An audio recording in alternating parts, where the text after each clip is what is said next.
The landscape of content creation is changing. And if you don't have a content strategy or workflow by now, this video is for you. Most entrepreneurs dive headfirst into content creation without a strategy or a plan, and this is such a great way to lead to burnout. I want to walk you through what my content strategy and workflow is going to look like in 2023, what shifts I'm making, what things I'm making a priority, and what I'm taking away. First, I want to dive into what my plan is going to look like across social media. I still plan to show up on all of the major platforms, but I'm making a shift in a couple of different ways and for a very specific reason. Traditionally, in the past, my main platform and my main focus has been on Instagram. And then over the last couple of years, it's also shifted to TikTok. And I've kept those two my biggest priority, injecting a little YouTube, LinkedIn, and Twitter along the way. Facebook just gets repurposed content. But this year, I am making it my main priority to really shift over into YouTube as my primary platform. Now that I have a good content of videos inside of YouTube, I've started to figure out what works, what doesn't work, what you guys want to see, and what you don't want to see. And my biggest plan for YouTube is to be here for longevity and discoverability. The great thing about YouTube is it's not going anywhere. And the best part about this specific type of content, it's not necessarily evergreen all the time, but these videos can get discovered years down the road. Whereas with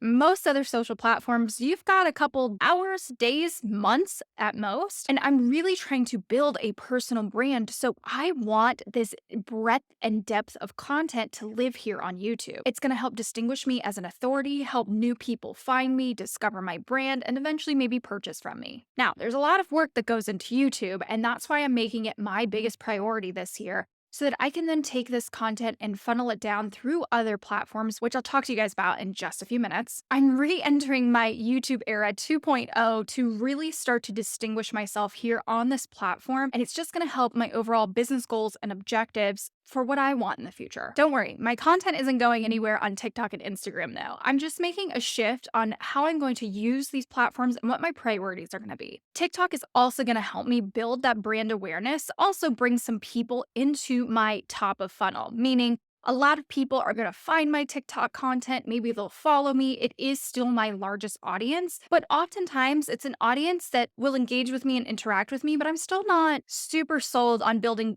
a soul community on TikTok. It doesn't always push out sales for me. For me, it is a way for people to learn who I am. They discover my content and start to get a feel for who I am. They don't necessarily want to take action right away with me or my brand, but oftentimes when they do, it will funnel over into Instagram where I am building a community. Similar to last year, I am using Instagram for community, conversion, and conversation. This is the one place that I do allow people to DM me. I am the most active on day in and day out. I really want to kind of revamp how I do stories and really give you guys more of a behind the scenes process. But ultimately, where I used to get up in the morning and like, oh my God, what's going on Instagram today? Let me go check Instagram. Let me make sure my content is performing on Instagram. I'm gonna kind of take a seat back on that. So that's where my priorities are shifting. Instead of doing that for Instagram every day, I'm gonna be shifting my focus on kind of looking at those metrics and everything and moving it a little bit more towards YouTube. Like I already mentioned before, Facebook is just gonna get repurposed content. I will essentially just take whatever content's working on other platforms and put it over there. I'm still trying to decide whether I want to kind of get rid of my business page in total. I don't really have that many followers on my business page, and use my personal page, Amber Figlow, allow people to follow me there and turn that more into, I don't want to say a fan page, but turn it into more like LinkedIn where you can either connect with me, so like add me as a friend,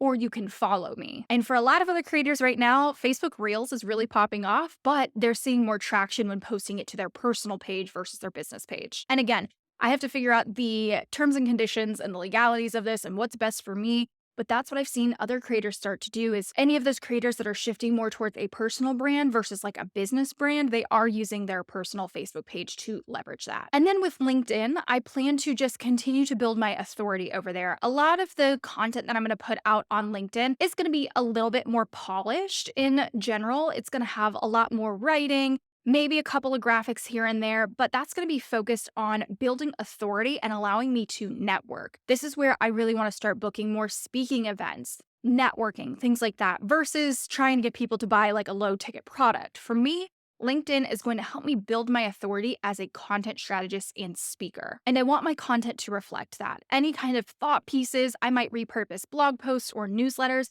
and post them as articles on LinkedIn or as posts themselves. Or if there's something that does really well on Twitter, I might just take that same exact copy and put it over on LinkedIn. And as I'm recording this video, Twitter is kind of a crazy mess right now, but Twitter ultimately, it is not my forte. It is not my expertise. I use Twitter more like a think tank, and I actually love scrolling through Twitter to see what other people in my industry are thinking, reply to their tweets, retweet some of their tweets. I'm just going to dump out new ideas, see if they resonate with people. And again, my following isn't super large over there. So it's more something for fun, ideation, content creation, just a big old brainstorm think tank. Moving into what I have talked about so many times in the past, if you have been around this YouTube channel or follow me over on Instagram, but it is the hero content strategy. And while I have done this in the past and talked about it so many times in the past, I'm taking it to a new level this year. Since I am coming back to YouTube and making this my primary platform, I am now going to make this content work so hard for me, it's not even funny. And this year, I've actually hired a content manager to make sure that I can get things as tight and crisp inside of my workflow as I possibly can. And listen, if you guys know me, I'm very type A, little bit of a control freak, and it was very hard to release these reins over to somebody, and she's actually watching this video right now and repurposing it. But her name is also Amber, and I'll have more content about how this process works as her and I develop a working relationship together. She is stepping into my business so that I can focus more on my role as a CEO. Don't get me wrong, I love the content creation process. It is still my jam. I am still going to be highly involved in it, but by having her come in and really help me manage this workflow, I can literally show up once a week, or I can batch record these YouTube videos, hand them over to her, and I know that I have content consistently going out based on this one YouTube video. And again, I have done this so many times in the past, but I haven't leveraged short form content from the YouTube video as much as I plan to in this next year. What happens when I'm done recording this YouTube video, I hand it over to her, she edits it, and she also finds at least 5 different clips throughout the video that we can post as short form videos on TikTok, on Reels, on Shorts, and across my social media channels. This ensures that I have content consistently going out Monday through Friday. And since we use the app Descript, this also transcribes my videos into a Word-like document, so she can then go pull all kinds of different texts for captions and tweets and quotes.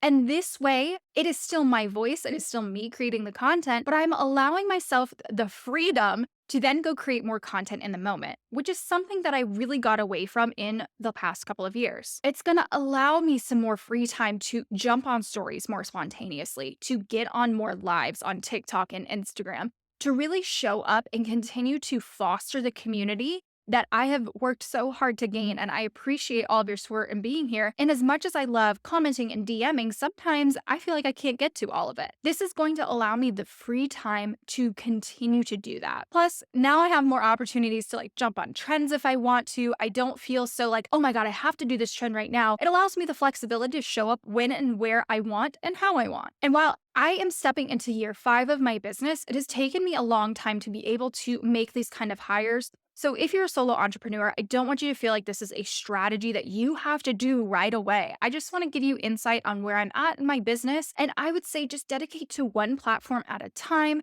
and really refine your audience and your process and your content creation before trying to jump into this big strategy. And so far, I've shared the ins and outs of what my content strategy and workflow is going to look like in 2023. And if you really want to figure out how to make this work for your business, I have 2 options for you. So option number 1, I am accepting applications for my VIP Day, the content plan, where I build out this entire thing for you. Your strategy, your workflow, literally everything. Or number 2, you can watch this next YouTube video where I break down the key components of what a content strategy looks like for your business. I'll see you guys next week, and don't forget to hit that subscribe button.